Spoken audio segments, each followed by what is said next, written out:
عملنا اشهر 7 وصفات فول في العالم العربي عشان لو زهقتوا من الفول التقليدي على السحور. فعملنا الفول السعودي السوري واليمني والمغربي وطرق تانية هتشوفوها دلوقتي. بدأنا بالفول السعودي وده من احلى طرق الفول. بنعمل الصوص بتاعه الاول على جنب في الخلاط او بالهاند بلندر. حطينا ميكس كزبره بقدونس مع نص طماطمايه فصين توم وعصير ليمونتين معاهم رشه نعناع ناشف فلفل اخضر حراق وخلطناهم مع بعض لحد ما بقى خليط ناعم خالص.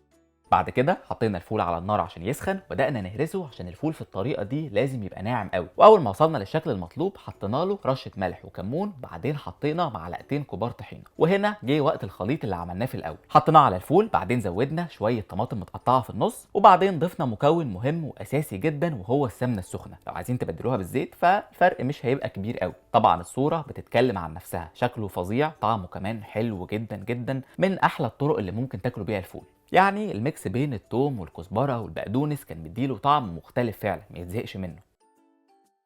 عملنا بعد كده الفول على الطريقه السوريه وده من اكتر الانواع المختلفه اللي جربناها النهارده. في ميكس كده بين الزبادي والطحينه والليمون، حاجه لازم تتجرب.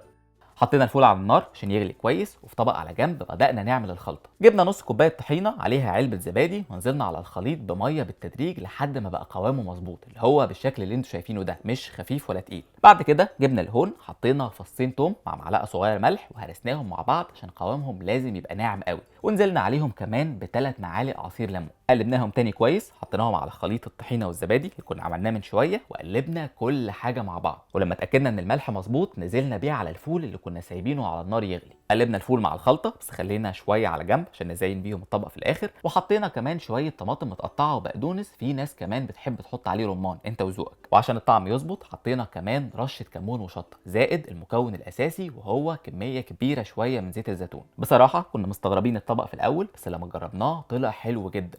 يعني اضافه الزبادي على الطحينه والليمون عمل ميكس مختلف عن الفول اللي احنا متعودين عليه، مخليين الطعم اخف بكتير. ممكن تاكله بعيش او بمعلقه كمان لو عامل دايت.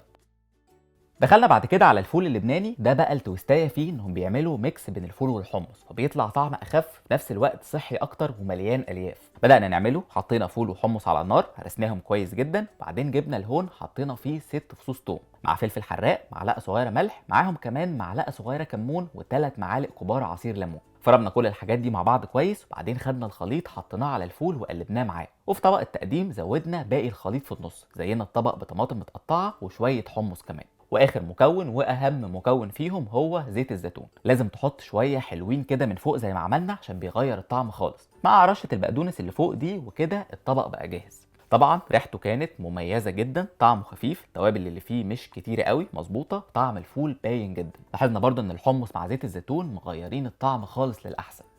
نيجي بقى للفول اليمني. في طاسه على النار حطينا كميه كبيره من زيت الزيتون، عليهم بصلايه متقطعه صغيره وقلبناها لحد ما خدت لون. وبعد كده نزلنا عليها ب3 فصوص توم متقطعين. واول ما ريحه التوم بدات تظهر زودنا كمان طماطمايه متقطعه مكعبات. زودنا كمان البهارات، معلقه صغيره كمون زيها ملح وفلفل اسود. بعد كده غطينا الخليط كله وسبناه يتسبك على النار حوالي ربع ساعه. بس طبعا كنا بنقلبه كل شويه من وقت للتاني. كده الخليط بقى جاهز فنزلنا عليه بالفول وقلبناهم كويس مع بعض عشان ياخد كده من طعم البصل والتوابل والثوم. غطيناهم سبناهم كمان 10 دقايق على النار عشان الفول يبقى اطرى والنكهات كلها تطلع فيه. انتوا ممكن في المرحله دي تزودوا كمان شويه فلفل حراق، طبعا ده اختياري حسب الذوق. الخطوه اللي بعد كده لما حسينا ان الفول خلاص بقى طري بدانا نهرسه عشان الفول اليمني لازم يبقى ناعم. وبعد كده شلناه من على النار، حطينا عليه معلقه كبيره طحينه، شويه طماطم في النص كده عشان الشكل، وعليهم كمان شويه فلفل حراق. وطبعا اهم خطوه زيت الزيتون اللي بيخلي الطعم احلى بكتير. كده بقى عندنا طبق فول يمني شكله حلو جدا وطعمه فعلا لازم يتجرب. مليان اطعمه مختلفه، توم على بصل زيت زيتون بهارات وفلفل. ده غير برضو ان ميكس الطماطم مع الطحينه كان حلو قوي وده بيخليه طبق غني جدا ما تشبعش منه، وبرضه هيخليك تغير شويه في الفول التقليدي بتاعك على السحور.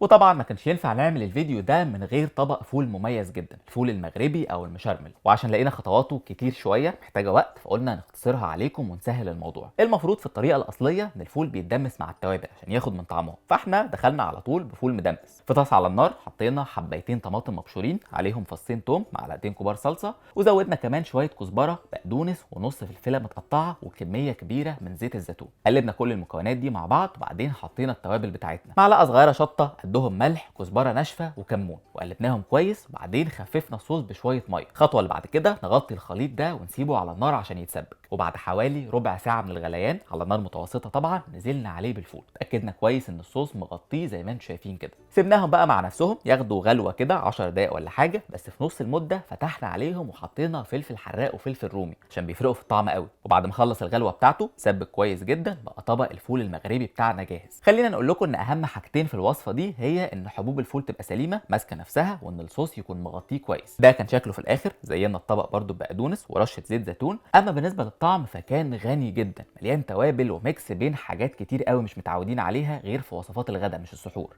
الطف حاجه بقى في الوصفه دي انها بتديك احساس الوجبه الكامله، مليانه عناصر بتشبع، ولو بتحب الفول بالطماطم الطريقه دي هتعجبك جدا جدا. دخلنا بعد كده على الفول الاردني، وده يشبه الفول اللبناني شويه بس مع اختلافات بسيطه هتشوفوها دلوقتي. حطينا الفول على النار عشان يسخن، وبعد كده هرسناه ناعم جدا، وبعدين حطينا عليه رشه كمون ورشه ملح. وعلى جنب بدانا نعمل الصوص المميز بتاع الفول الاردني، 4 فصوص ثوم مفرومين معاهم فلفل حراق وبقدونس، عليهم كمان رشه حلوه كده من زيت الزيتون، وعصير 3 ليمونات. نخلط بقى كل الحاجات دي مع بعض كويس، بعدين نحط الفول في الطبق ونزينه بشويه حمص في النص، واخر حاجه نوزع عليه الصوص اللي عملناه. الطبق ده اكتر حاجه مميزه فيه هو قوه طعم الليمون، باين قوي مدي مزازه حلوه. حبينا كمان فكره البقدونس من غير ما نضيف كزبره عشان بتبقى اخف على المعده، فبرضه الطبق ده ممكن تستغله وتغير الفول التقليدي بتاعك.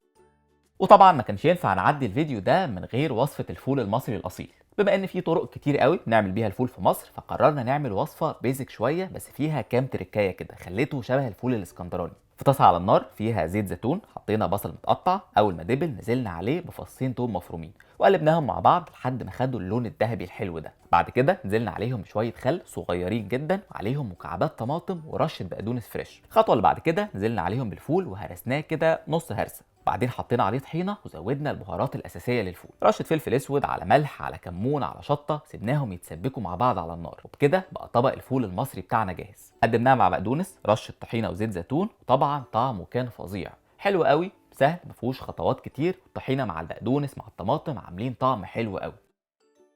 لو عجبتكم الحلقه اعملوا لها لايك وشير، وقولوا لنا في الكومنتات عايزيننا نجرب ايه تاني الحلقات الجايه.